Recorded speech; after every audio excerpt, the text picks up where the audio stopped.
This is CounselCast, part of the Legal Talk Network, and I'm your host, Karin Conroy. When you face a complex case outside your expertise, you bring in a co-counsel for next-level results. When you want to engage, expand, and elevate your firm, you bring in a marketing co-counsel. In this podcast, I bring in marketing experts who each answer one big question to help your firm achieve more. Here's today's guest. Hi, I'm Simona Costantini, founder and CEO of Costantini Productions, a full-service podcast production agency that operates just outside of Toronto, Canada. Simona, this is going to be a good one. I am so excited about this one. And thank you so much. Thank you for having me. Of course. Who else would I talk to about podcasts except our amazing podcast producer? And we know that it will be recorded well and the sound is going to be perfect. And so all of these things are going to, it's going to be just so easy to get the whole episode going. So our big question, we're going to just jump right in. Our big question is not necessarily how do you do a podcast or what is a podcast or all those kind of generic things that you see, but how do you monetize a podcast? So, and the reason, so I'm going to also kind of put a little sub description into that question. The reason I am kind of covering that topic is because this is not something that really occurred to me when I first started this podcast. So, and as you know, it's kind of been a long journey getting, the whole podcast up and running. And so I wanted to kind of, you and I talk about what that journey was like, and then how the idea of actually monetizing this podcast came about. So let's start. Let's talk about your first thoughts about how do you monetize a podcast? It's such a great question, and I think that it's a really interesting question because if I look at across the board, all of my clients, everyone wants to know how to monetize their podcast, right? And while it might not be like the first thing that they think about when you launch, because ultimately you have to launch the podcast before you can monetize the podcast, right? Right. But ultimately, I always go through a few different ways that they can do that, depending on their niche market, the industry that they're in, and all of that. I have 7 different ways that you can monetize a podcast. I'm happy to dive into those if you want right off the bat. Yes, absolutely. Because off the top of my head, when I first started, my thought was there was one main purpose and function of the podcast. And that's basically just advertising and sort of getting my voice and ideas out to a broader audience. And that was about as much thought as I put into it. And so if you've got 7 ideas, that's way more than where I started. I do. I've got 7 ideas. And so, when you and I first started your podcast, and we had talked about this too, and ultimately you wanted a space where you could just help lawyers learn the back end of marketing without having to pay for a really expensive consultant to come and tell them, X, Y, and Z. I think that it's a great concept for a podcast just to begin with because you could pay a consultant to teach you all of these things, but how much better is it to be able to go into a meeting with said consultant with a basic understanding of what you're actually talking about and knowing what you really want to be getting out of that, right? Because if there's anything that I've learned, I've been in marketing for a long time and communications for a long time, but if there's anything I learned, especially through listening to your episodes, is that, there are 1,000,001 different ways that you can do your marketing. And the episode that you had with Michelle about, planning out your marketing strategy, I think a lot of the times we think that it all has to be done in Q1, right? Yes. Like I got to have it all figured out in Q1. And so when you look at the podcast, it's kind of similar because a lot of the times people think that all of the stuff has to be done in the first 2 months of launching your podcast. Yes. Right? And so, but the thing is when you're in those first few months of launching your podcast, you're proving the concept, right? You're testing the waters. You're seeing what episodes are resonating with what audience. What do your people want to hear from you the most? And so, it really is like a marketing campaign. A little not miniature. It is a marketing campaign in and of itself.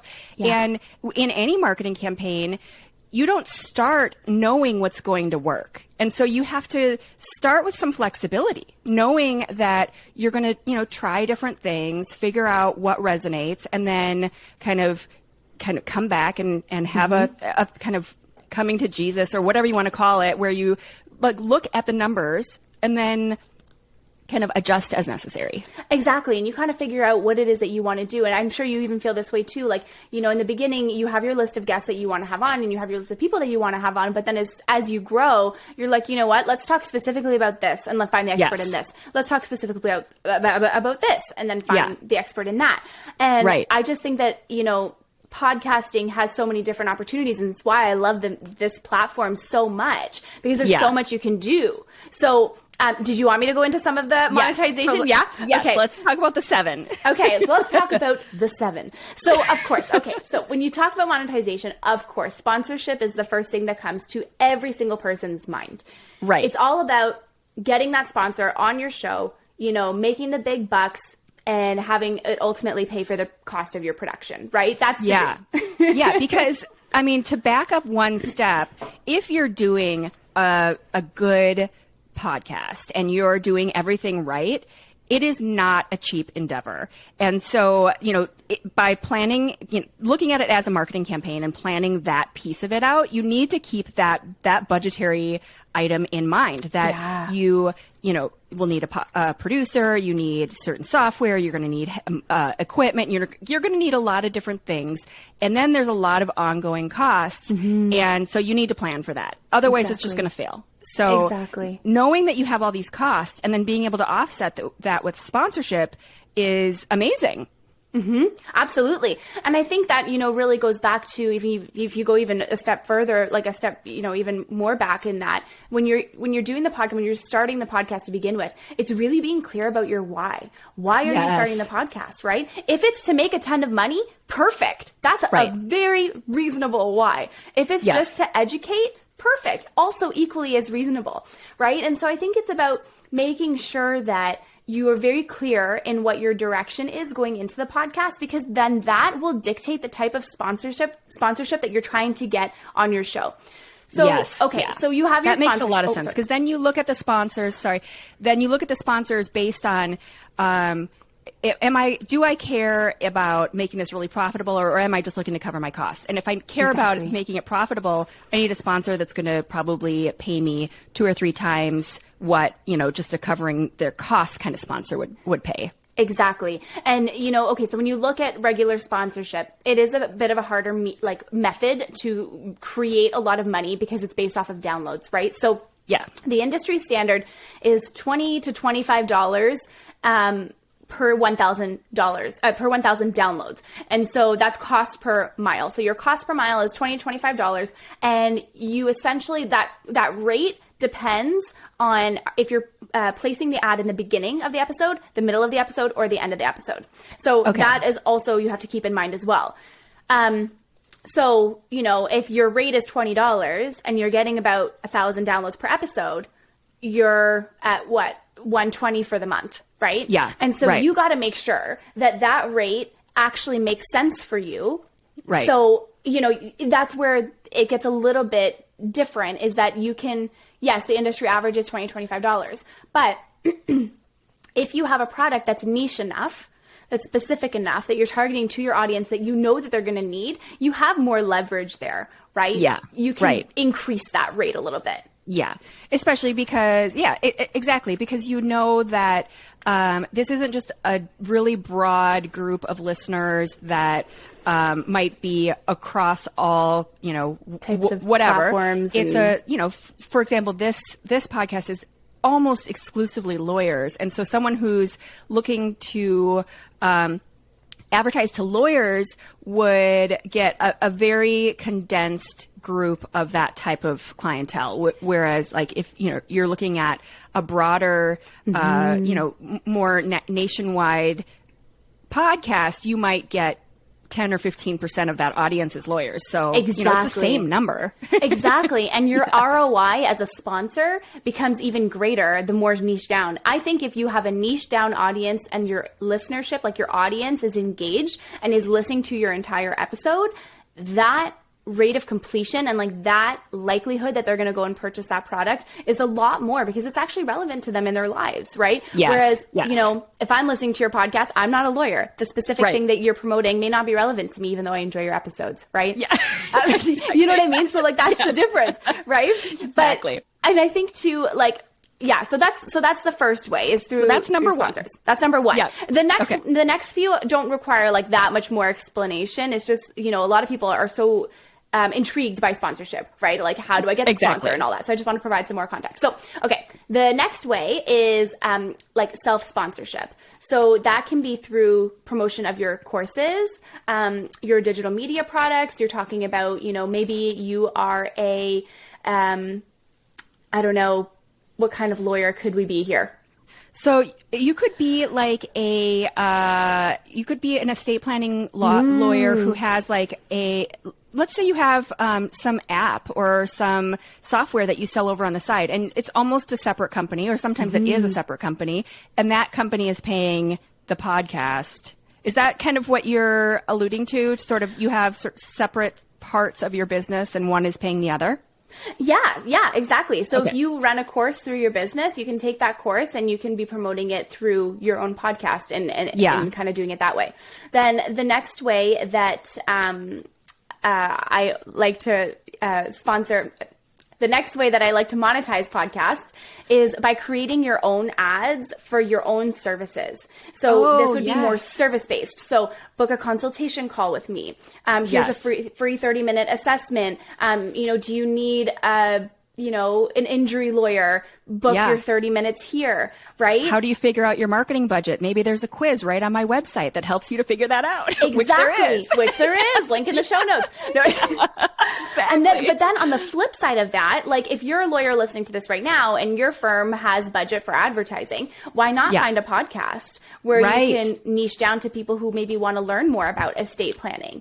Yes. And there's a lot of attorneys that we work with that have parallel businesses. So like estate planners work with financial planners and they kind of share clients and referrals and things like that. So maybe there's a podcast for financial planners that would have you on to talk about estate planning. Exactly. Yeah. And then in that way, you're sort of promoting your own, cross-promoting your services. Exactly. The next way is through a donation link. So a lot of people don't actually know this, and we can take a donation link. You can do this through Stripe. You can do this through Buy Me a Coffee. Like there's a bunch of different websites to do this, and you just put the link in your show notes and you make a mention of it at the beginning of your podcast, at the end of your podcast, or even in your social media copy, right? Like if you want to support the show, leave us a donation here. Right? Yeah. So that's I love just a the couple Buy Me dollars. a Coffee. Yeah. And I love the Buy Me a Coffee idea because I've seen a lot of creators lately on Instagram talking about how, these are really creative people spending, hours and hours and hours every week putting together their content, and it's all free. And so they talk about, this is my livelihood, and if you are enjoying this, and at the very least you can do is just not just show me the support with the likes and the comments and all that stuff, but at least just buy me a coffee here and there. And it seems like such a minor thing to do. It's not a huge obligation. Exactly, and it's just a couple dollars here and there just to show some support. I like the content, really like what you're doing, keep going, Yeah, exactly. So I really like that way. And then through sort of a similar lens, you can do like a Patreon or a membership style donation-based thing. So in a Patreon or like a membership, you're giving people exclusive content. So, maybe your listeners through the network that, that we're on, you're getting your 4 episodes per month. If you want exclusive content on X, Y, and Z, join us on Patreon. You'll get 1 extra interview per month and, additional resources. Like you just build it up a little bit to make it feel like more valuable for people, I've heard a lot about this one lately, and some people are calling them, and I'm not, maybe this is a different thing, but some people are calling them private podcasts where sometimes they have entirely private podcasts where you have to subscribe and you have to pay a certain amount. And then the way you described it is sort of like a half private, half public, so that you kind of pull people in and then also have some of the content behind a paywall, which it makes so much more sense. I mean, when you look at even like newspapers, New York Times and things like that, that's how they monetize it. They have a certain amount of content available and they pull you in, and then you get halfway through that article and you're like, and they're like, do you want to continue? Yes. Pay $1.99. And you're like, exactly. Okay, fine. Exactly. And it's always the juiciest articles too. Yes, of course. Of course, they know. They're looking at their numbers and they're like, oh, which one can we get more of those $1.99s? Exactly. They're like, oh yeah, people are going to love this one. Yeah. No, exactly. Yeah. So it's just setting up another paywall. Exactly. Yeah. And, and it doesn't have to be overly complicated. It doesn't have to be, that intense. Like it can just be, maybe you have like one really epic guest or something like that per month. Yes. Right? And that person joins you, and then people have to pay to get access to it. And it doesn't have to be a lot either. Like if you go through a Patreon, it's around $5 a month, $10 a month to support a podcast. That makes a lot of sense too. That's such a cool idea that I've kind of heard little whispers of, but you don't really hear people talking about it in terms of like your whole monetization plan. Exactly. There's two other really quick ones. And then you said monetization plan. And I really like that you said that because I want to come back to that, if that's okay with you. But I love it. The other two are through affiliate links and through freebies. So if you are an affiliate, so I'll take like for my own business, for example, I use a software called Descript. And so I would put my Descript affiliate link in my show notes, make mention of it in my podcast. And then anyone else who wants to edit their podcast with this really simple way that, isn't overly complicated, here's the free trial through Descript, right? Yeah, and I've even seen, I saw recently that you have this cool download for like the equipment. And first of all, when we first started working together, you provided this, and it was so helpful because starting a podcast, there are so many details, and it can be very overwhelming, and it takes a while. And the equipment alone is totally, your brain can just explode just on that topic alone. You've got this download. It's got your recommendations for all of your equipment, and it's I'm assuming it's the same one that I've seen where you've got kind of low, medium, and high end stuff. But the nice thing in there is you could even have links to Amazon and have affiliate Amazon links and things like that and get some kind of affiliate stuff there too. Which I did. Perfect. Everyone listening, go get my download. Exactly. Exactly. And like that's another way too. So that would be the last way that I was just mentioning as well is freebies. So if you have like a free estate planning document or a free checklist on what to look for in a lawyer before you commit, like all of those things are great resources to be advertising on your podcast. Yes. Yeah, absolutely. That's such a great, and those are simple, and you should definitely have some version of that, whether you're really even looking to think of it in like a bit broader scale monetization process or just part of your marketing plan, because if your goal is really just for it to be a piece of your marketing tools, you need to have a plan for how you're going to capture that traffic. And so maybe it is the freebie, and the freebie does a combination of like pulling the traffic in and having the links in there and giving that away, but also just capturing traffic for your newsletters and things like that. And then now they're in your sequence, right? And so, when you and I were first starting your podcast, we had sat down and we looked at all of the different avenues, and we looked at, how are we going to market the launch, and all of these different pieces. And so what I love to do, and this is more like for at a launch, but what I love to do is take a look at all of the moving pieces. How does everything work cohesively together? How do we blend your website, online marketing, digital marketing, organic marketing, newsletter, word of mouth, referrals, like all of that? Like where is the traffic coming in from? And then how does the podcast fit into your marketing strategy? It's not meant to create all of this additional work. Yeah, there is work that goes into having a podcast, of course. Of course, yeah. But it's not meant to create a whole new big thing. It's about leveraging the existing pieces that you have in your business. And then how do we incorporate those, right? Yeah. Same with the monetization plan. Exactly. And how do we get those out to a broader audience? And how does that just pull more people in? Exactly. Okay. So monetization plan. I love it. So I was going to say, when you brought that up, it triggered in me. I was like, I have to mention this. All of these different ways, all of these 7 different ways, you can use them as like coexisting. Like you can have, a mention of a freebie, like you said before, freebie, and then add in your affiliate links. Maybe your call to action at the end of the show or in your outro is, if you like what you heard, book a consultation call. You know what I mean? So that's 3 ways now that you've included monetization in your podcast in one episode without even having to do anything other than just record it and slot it in. Yeah, exactly. Yeah. So the 7 ideas are not standalone. Like that you can and should probably use multiple of these different ideas so that you're really kind of hitting the angle in different ways, so that you're making sure that if it matters, that you're covering your costs, maybe with some sponsorship, but then you're also capturing your traffic, and you're doing all the things that you need to basically make your podcast successful. I mean, Exactly. It's not going to be successful, and you're not going to want to keep doing it long term if it's just draining money out of your account every month, and it's so much work that you can't keep it up. So, you have to make a plan for all that stuff in order for it to be successful. Exactly. Awesome. Exactly. And so when it comes to that monetization piece, even for, anytime a client wants to monetize their podcast, we're looking at it and, it's a cohesive plan, and it's how are we using these different strategies at different times,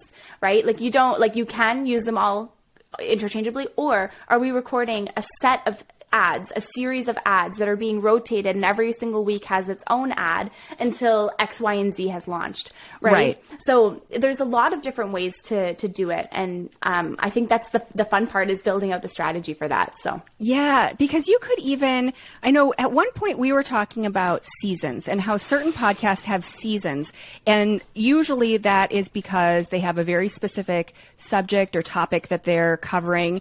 And so that wasn't right for this podcast. Yeah. But if you had that where you were covering very specific topics or subject or a storyline or whatever that might be, you could have different sponsors that were appropriate for each of those different seasons too. So all of that, once again, it's just part of the plan. You have to kind of lay it all out, make a plan, and then plop in the appropriate things for that. Exactly. And I think seasons too is good for people, especially when they're getting started, just to see like how much work it is. Like if you don't want to hire someone on full time to help you produce the show and all of that, like that's totally fine. Right. And it just helps you understand like how much work goes into it. And also like, how much time you have to commit to it. Right. Right. I like seasons. But again, you have to think about what are your podcast goals, right? If your goals are to grow, you don't want to do seasons, because when you drop off and stop producing content, it takes a nosedive, and then it takes time to build people back up again, because they're not used to hearing from you anymore. They've forgotten about you. Exactly. Yep. Yeah. We have way too much content and data and info and all that stuff coming at us on a daily basis. Oh yeah. That, if you're gone for a couple months, people are going to assume it's dead. Like that's the end of that podcast. Exactly. And then you pop back up and they're like, oh, whatever happened to her? I made that mistake. I made that mistake in 2021. I got so busy, I couldn't keep up with my own podcast. I had so much on the go, and I was like, you know what? It's fine. Let me just take a break. Do you know how long it took to get back up to where it took me 3 months? Oh, it took me 3 months. And to me, it's not worth it. I would never do it again. Never do it again. Well, that's an excellent piece of advice too, because I feel like that's another thing that when I was researching everything, people were putting in their strategies, is think of it in terms of seasons. And for the same reasons you mentioned, like, maybe it helps you have, kind of schedule it out and take a break and everything. But when you're taking a break, then your traffic and all that work just spirals and goes down the drain. So it's usually not a great approach. It's unless not you a have great some approach. really desperate reason to do that. Exactly. And like, would I do it again? If I were to go back and do it, I would never do that again. Like I've had my podcast for 3 years, never missed a day until like the summertime of 2021. And would never do that again. I will always make sure that it goes out. And the alternate option for that, and the way that we do this, is we get way ahead and we schedule stuff so that it's not that I am not ever taking a break. It's that we bulk these episodes up so that, for example, I know that when summer hits and my kids are out of school, my schedule is crazy and, not a reliable thing. So I am not going to have as much time to record during the summer. So from now until summer, I'm, kind of double timing the episodes so that we can be way ahead, and that if I need to take a break, we can. So it's not that you can't take a break. It's just that you need to plan for it and make sure that the show stays consistent the rest of that time. Yeah, exactly. And then on top of that, by you doing that on my end becomes so much easier to edit them. Cause like, you know, I have a production schedule, right? I have every single one of my clients has the time slot that I edit every single thing. If the episode is not ready in time, right? Then it's thrown off my entire production schedule.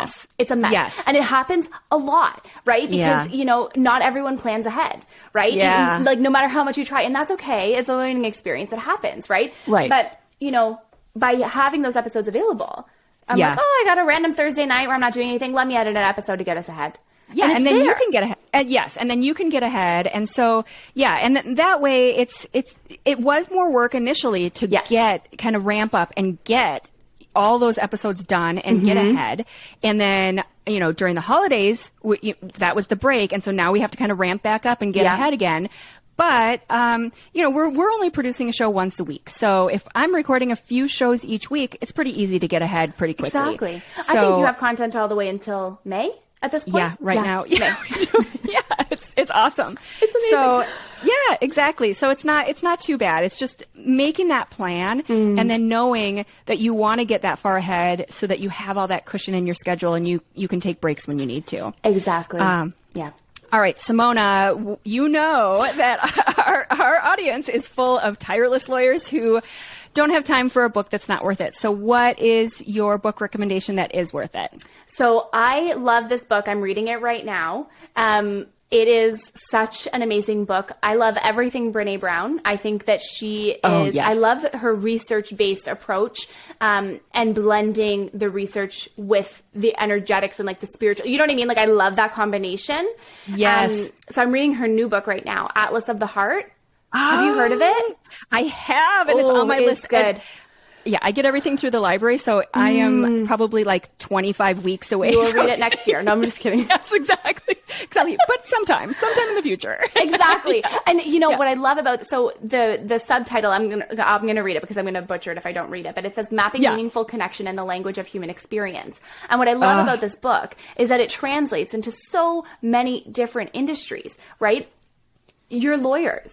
You deal with people's emotions in their most heightened state at all times, right? Yes. And so when you can understand that, so she goes into the book, I don't remember exactly how many numbers of emotions she goes through in the book, but it's like, I don't know, 60 or 80 or something like that they found different emotions. So when you can understand that your client is coming to you in a panic and actually be able to take a step back and say, okay, you're coming to me in a panic, but what's really going on beneath this? I'm afraid to lose my house.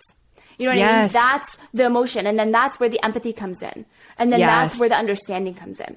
And so I just think that it's such a great book because it reminds us that we're all humans. Like, it's a service-based business. At the end of the day, I have a service-based business. You have a service-based business. And so do the lawyers that are listening right now. It's about how you run your service-based business. Yes. How do people remember you? Yes. Oh my gosh, that's so good. I love any kind of topic where it kind of brings both sides of the brain together. So the kind of emotional and that side of the brain combined with the logical and, you know, the more analytical thinking. And so the numbers combined. And I feel like that's a lot of the work that I do, bringing the creativity into the analytics of business and things like that and bringing those two sides together. And so and that's what being a human is about. I mean, we don't live with half of our brain. We all, you know, use both sides of our brains. And we need to recognize. Sometimes. No, I'm just kidding. Right, I know. Yeah, there may be a few people that I know.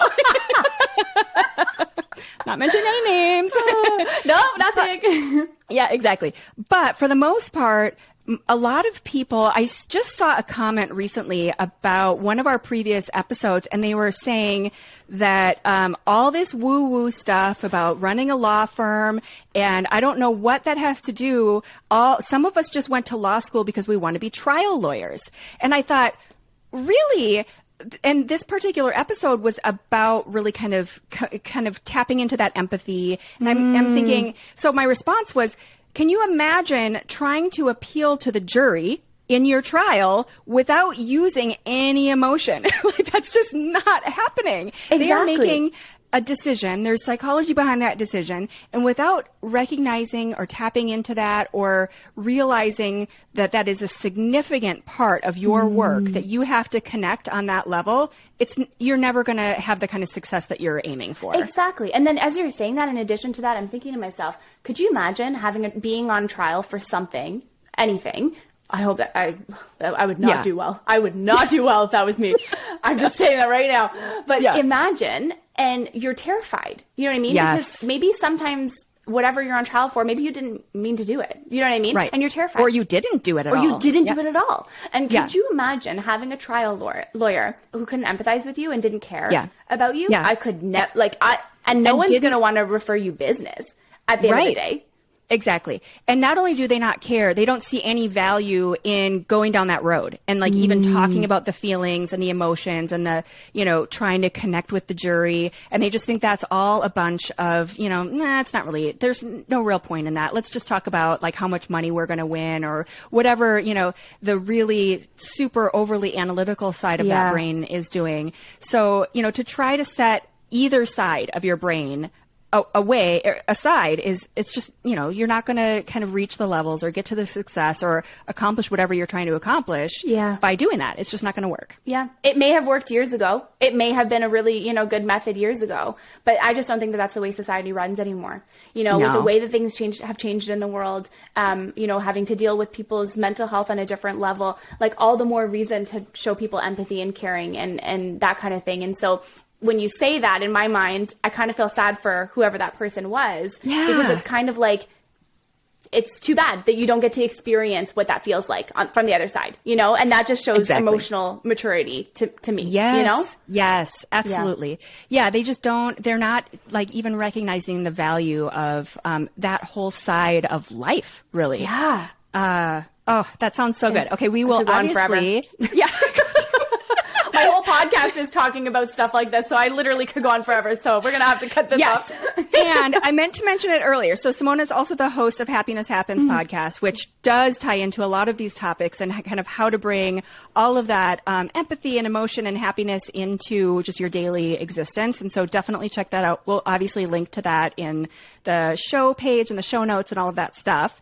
And that ties into kind of the closing. Simona Costantini is our podcast producer and the host of Happiness Happens. And it's such a great conversation. I know this is going to be a good one. We're going to get all kinds of information out to people who haven't even really considered the details of what would go into making a profitable podcast. So thanks so much, Simona. Thank you so much for having me on the show. I am so honored and I'm so grateful. Thank you. Thank you for listening to this episode of the CouncilCast podcast. Be sure to visit our website at council-cast.com for the resources mentioned on the episode and to give us your feedback. If you enjoyed this episode, I would appreciate if you could rate and review the podcast on Apple and subscribe to your favorite podcast platform. See you on the next one.